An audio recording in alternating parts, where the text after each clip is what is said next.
Gising sa umaga. Good morning once again mga kapuso. Nagbabalik kami ngayon dito sa Quezon City. Kanina usapang bobong tayo. Ngayon naman pag-usapan natin kung paano nakakasagabal or paano natin malalaman kung nakakasagabal na ang inyong puno sa mga electrical facilities or electrical cables. Kaya kasama natin ngayon si Sir, Engineer Ray Sakdalan ng Merago. Hello po sir, good morning, welcome po sa Unang Hirit. Alright, so sir, paano pa natin malalaman kung yung mga puno natin ay actually sagabal na or malapit na mabuwag bago ang bagyo? Okay, kapag ka yung ating mga puno ay marapit na sa ating power cable na mga 10 feet radius, ibig sabihin, mula sa ilalim, sa kanan, sa kaliwa, dapat 10 feet ang distance ng ating mga any part ng puno. Dapat ganun ang ano natin, distance. Kasi kaya natin inano yung 10 feet na yan kasi once na dumating ang hangin, magsusway yan, at least meron pa tayong matitirang mga 4 feet para hindi malapit doon sa, yun kasi yung tinatawag nating safe clearance talaga. Yung 4 feet na yun, malapit. So, as much as possible, 10 feet ang mini-maintain natin. Sir, question, responsibilidad to ng may-ari ng puno or yung may-ari ng spasyo mismo kung saan Oo. yung puno nakatayo? Depende kasi yan eh. Meron tayong, yung iba, talagang sila na nagmamayari, lalo na kung nasa loob ng bakuran nila, pero nag-extend outside doon naman sa tinatawag nating easement para naman sa utilities natin. Pero meron ding mga pagkakataon talaga na yung mga puno ay sa LGU. Diba? Sa LGU. So, dapat pupunta ka rin sa LGU, ipapaalam mo sa kanila.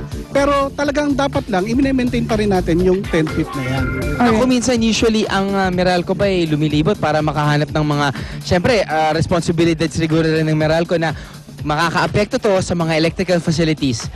In your part, sir, ano pong ginagawa nyo? Tama po. Bali, mayroon tayong tinatawag na trimming crew. No, yung trimming crew na yan, araw-araw yan. Araw-araw yan. Kasi bawat isang trimming crew na yan, meron niyang circuit assignment. Yung sinasabi natin yung circuit assignment, yung tinatakbo ng linya, yan ang i-maintain niya. All throughout yan. Pagdating niya sa dulo, titingnan na naman niya, baka mataas na naman, cut na naman siya. Alright, sir, just in case meron tayong makita mga nabuwag na puno during bagyo or after na bagyo, ano po yung dapat nilang gawin? Sino po yung dapat nilang tawagan?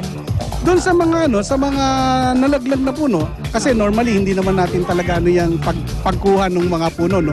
So dapat yung local government, yung barangay, sila na yung magkukuha. Pero maging cautious lang kasi kung mayroong alambre na nakabagsak, huwag nating palalapitan muna dahil hindi natin tiyak kung may kuryente o wala.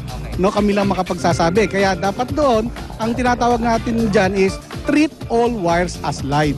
No, yun yung pinaka-safety precaution natin. Dapat may nakita kang alambre, sampayan man yan o ano, pero malapit sa poste ng Meralco na bumagsak, may punong bumagsak, dapat walang hihip. Sir, hotline number ng Meralco.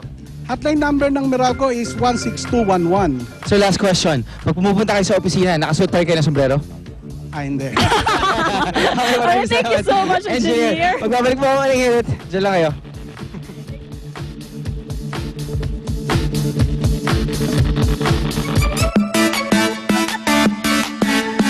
Sa MoneyGram, higit ang alay namin sa'yo.